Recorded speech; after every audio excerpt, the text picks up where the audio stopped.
एक सवाल है आपसे, कल सुबह से आपकी इनकम आनी बंद हो जाए तो क्या आपका परिवार अगले 6 महीने बिना किसी से पैसे उधार लिए अपना खर्च चला सकता है?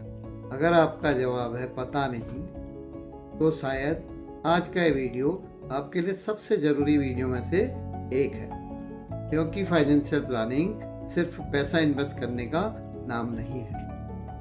इमरजेंसी फंड क्या है? हम अपने परिवार के लिए दिन रात मेहनत करते हैं, घर का खर्च, बच्चों की पढ़ाई, ईएमआई, फ्यूचर गोल्स, लेकिन कभी आपने खुद से पूछा है, अगर अचानक मेरी इनकम रुक जाए तो मेरे परिवार कितने दिन आराम से अपना खर्च चला सकता है? क्योंकि जॉब कभी भी जा सकती है, बिजनेस में इनकम कभी भी कम हो सकती है और जिंदगी में कोई भी अनएक्सपेक्टेड फाइनेंशियल सिचुएशन कभी भी आ सकती है। ऐसे समय में आपका इमरजेंसी फंड आपका फाइनेंशियल बैकअप बनता है। सीधे शब्दों में इमरजेंसी फंड यानी मुश्किल समय के लिए अलग से रखा गया आपका पैसा। कितना इमरजेंसी फंड होना चाहिए? अब सबसे इम्पोर्टेंट सवाल है, इमरजेंसी फंड आखिर कितना होना चाहिए? एक सिंपल रूल समझिए, आपके कम से कम 3 से 6 महीने के जरूरी हाउस होल्ड एक्सपेंसेस के बराबर आपका इमरजेंसी फंड होना चाहिए। मान लीजिए आपका परिवार का जरूरी मंथली एक्सपेंसेस 50,000 है, तो 3 महीने का इमरजेंसी फंड होगा 1.5 लाख रुपए और 6 महीने का होगा 3 लाख रुपए।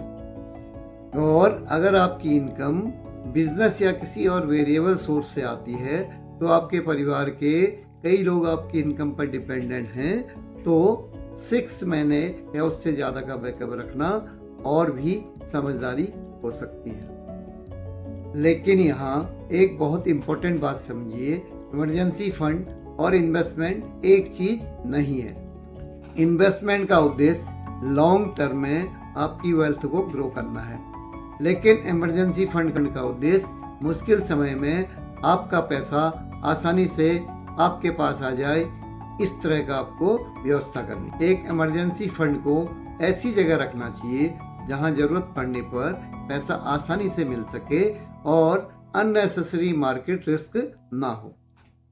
अगर इमरजेंसी के समय मार्केट गिरा हुआ हो और आपको अपना ही इन्वेस्टमेंट नुकसान में बेचकर निकालना पड़े, तो आपकी फाइनेंशियल प्लानिंग पर दोहरा असर पड़ सकता है। तो फाइनेंशियल प्लानिंग का एक सिंपल ऑर्डर याद रखिए। नंबर 1 होता है फैमिली प्रोटेक्शन, सबसे पहले अपने परिवार की फाइनेंशियल सिक्योरिटी। नंबर 2 है इमरजेंसी फंड, कम से कम 3 से 6 महीने का जरूरी बैकअप।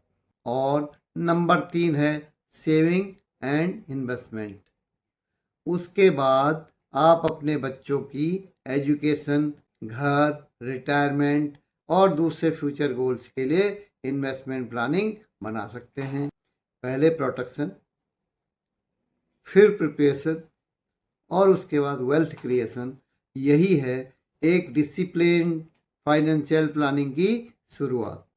अब इस वीडियो के बाद मैं चाहता हूँ कि आप एक छोटा सा काम करें। आप अपने घर के जरूरी मंथली एक्सपेंसेस लिख लीजिए और उस अमाउंट को 6 से मल्टीप्लाई कीजिए। वही आपका 6 मंथ इमरजेंसी फंड टारगेट हो सकता है। और अगर आज आपके पास इतना पैसा नहीं है तो बिल्कुल चिंता मत कीजिए, इमरजेंसी फंड एक दिन में नहीं बनता, लेकिन हर महीने थोड़ा थोड़ा जमा करके ज़रूर बनाया जा सकता है, क्योंकि छोटी शुरुआत भी बड़ी फाइनेंशियल सिक्योरिटी की तरफ एक बहुत बड़ा कदम होती है। क्योंकि याद रखिए, इमरजेंसी आने से पहले तैयारी करना ही फाइनेंशियल प्लानिंग की समझदारी है। और अगर आप अपने परिवार की फाइनेंशियल प्लानिंग को लेके कंफ्यूज हैं कि इमरजेंसी फंड कितना होना चाहिए, इमरजेंसी प्रोटेक्शन कितना होना चाहिए और आपके लिए फाइनेंशियल प्लानिंग की शुरुआत कहाँ से होनी चाहिए, तो आप मुझे डायरेक्टली कनेक्ट कर सकते हैं।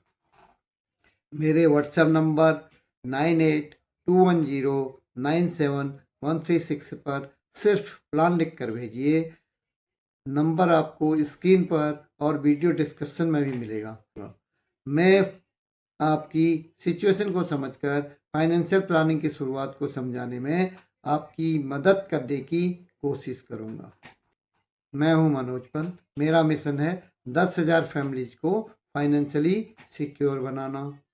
अगर आप भी इस जर्नी का हिस्सा बनना चाहते हैं तो चैनल को सब्सक्राइब कीजिए। और अगले वीडियो में हम बात करेंगे एक बहुत इम्पोर्टेंट सवाल पर। आपके परिवार को कितना लाइफ इंश्योरेंस चाहिए? क्या 50 लाख काफ़ी है? क्या 1 करोड़ काफ़ी है? या आपकी ज़रूरत इससे भी ज़्यादा हो सकती है?